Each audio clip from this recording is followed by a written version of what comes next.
Friends, ఇప్పుడే మా చింతల్లి పప్పు రుబ్బింది.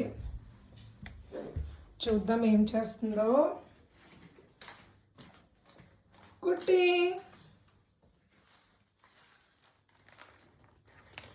గారెలకి పప్పు రుబ్బి ఉల్లిపాయలు కోసుకుంది.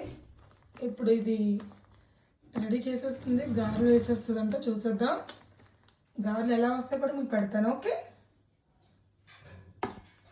ఎలా రుబ్బావమ్మా? మత్తగా గట్టిగా గరుగ్గా.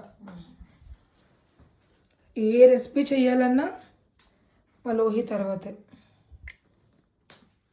నాకు కొంచెం నా కోసం మళ్ళీ ఇంట్లో తినరు కదా, నాకు కొంచెం ఉల్లిగారు చేసి.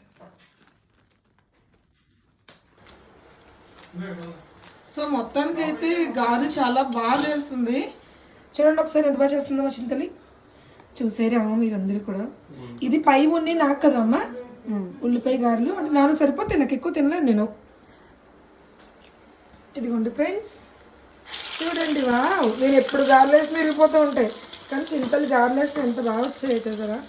ఇవి గవర గారెలు. ఓకే, గారెలు, బూరెలు, జంతికలు. ఇదిగో మొన్న ఈ బిందులో ఉన్నాయి, ఇవన్నీ జంతికలు మాట. కిందన గులాబీ గుత్తులు అన్నీ చేస్తుంది. నాకు ఇది కావాలి అన్న వెంటనే క్షణాల్లో రెడీ చేసేస్తుంది. థ్యాంక్ యూ కుటిమా, లవ్ యూ. ఇలా చెప్పు. కలిసేతాను.